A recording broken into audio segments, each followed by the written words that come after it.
Welcome to the Gracious Woman podcast. Marriage is a lifetime commitment to God and not to the person. Here, we encourage each other to be the women that God meant us to be, and whatever He does is besides the point. Today, we're talking about in-laws, respect, honor, forgiveness. So the greatest commandment is honor your mother and honor your father.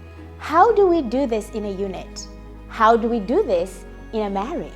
Because in-laws are a big deal in our relationships, especially if you're African, especially, if you're where I'm from, there is a plethora of ways and topics and, issues when it comes to in-laws. Now, individually, we are to honor our parents, and it is the only commandment that comes with a promise.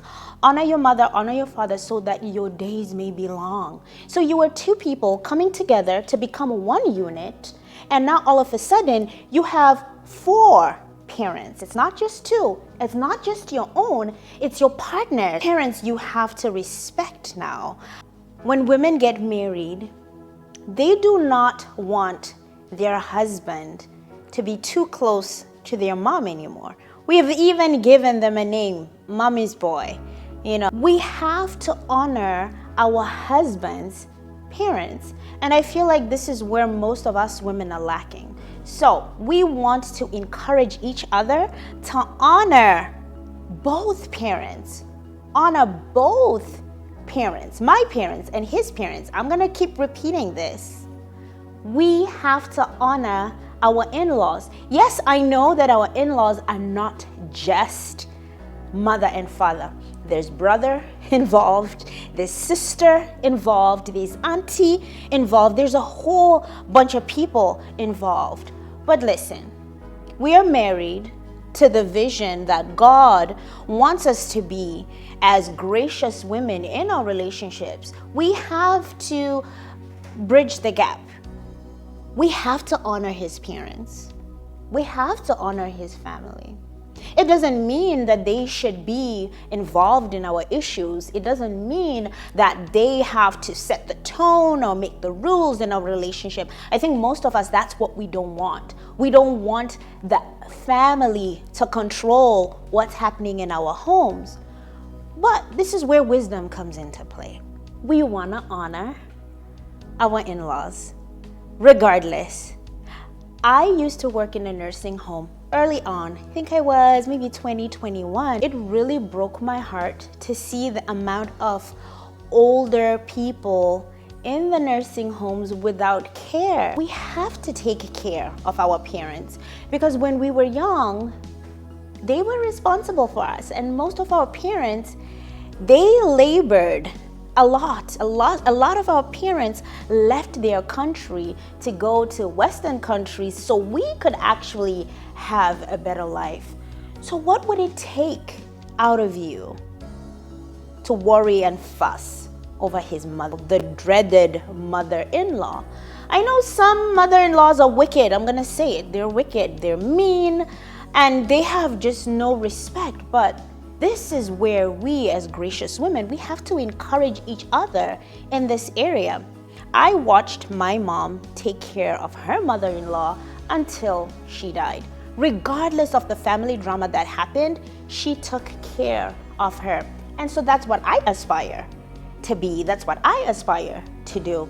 A lot of our mother-in-laws, they're at home in Africa or whatever, and we're in the diaspora. What is it gonna kill you to send an extra $1?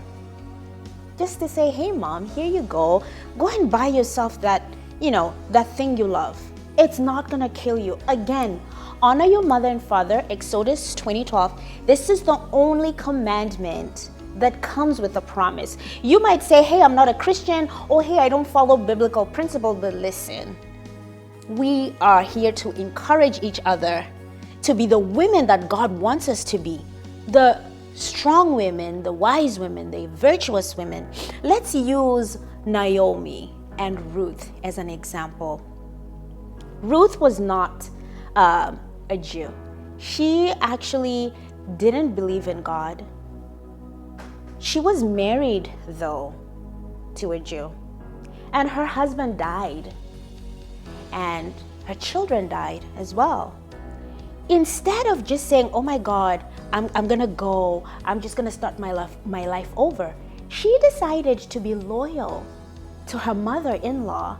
And her mother-in-law was like leaving the country where she was living, and she was going back to Bethlehem. And Naomi didn't know this land, she didn't know these people, she didn't know this God, but she followed her mother-in-law. Loyalty, forgiveness. At a time, Ruth was so angered and bittered that she changed her name to Mara. Mara means bitterness. So through her pain, she was able to forgive. And when she forgave, she followed Naomi to her home. What happened? When she got there, she was working. She was working for Naomi. And what they used to do, because both of them were widows, they would go and glean in the field. So gleaning means they would go and harvest whatever was left in the field. That's how they survived. And she was loyal and she was faithful and she stuck to her mother-in-law. What happened? Boaz came along. I'm pretty sure a lot of us know about this love story. Boaz was this rich man. You know, he had lands, he had stuff, and her mother-in-law gave her a little trick to go and seek favor in the eyes of Boaz. And Ruth did that. And before we know it, Ruth was married. Now, Ruth is actually part of the lineage of Jesus. What I find very unique and amazing about that story is she could have chosen to just say, forget about this. I'm gonna go and just start my life anew.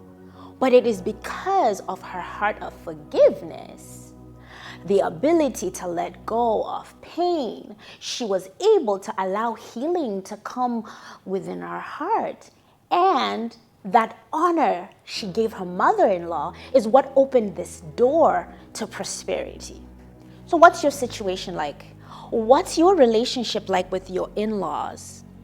You have to honor them. There's just no two ways about it. If you want to be a gracious woman, you have to honor your in-laws. Okay, my dear, so you want to seek unity with your spouse.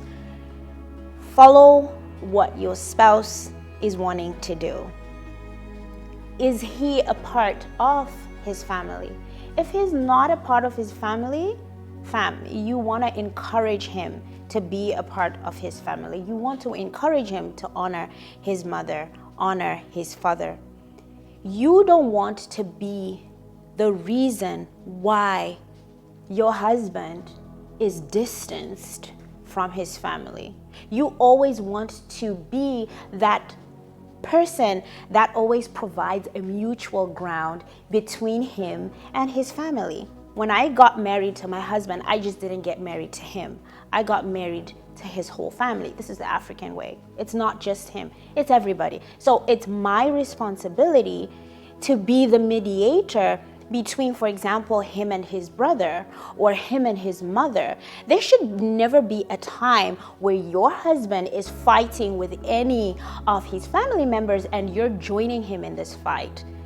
Yes, I know, sometimes it's unfair. Sometimes they are being unreasonable, but you want to be that person that's going to bring peace into the family. You have to lead by example. Let people know how to deal with themselves. Let people know what family love is through you. You be that distributor of love. This is how you're going to share the gospel. This is how you're going to be that gracious woman where people are going to learn. Another thing I've been hearing is, well, why do I always have to worry about him?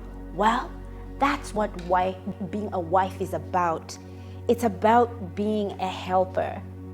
We are in our husband's lives to help him to live life harmoniously and abundantly. And when we want our relationships and our homes to thrive, this is absolutely, to me, the best way to do that. When we honor our mothers and when we honor our fathers, our days will be long. Our relationships will be long. So I will see you next time.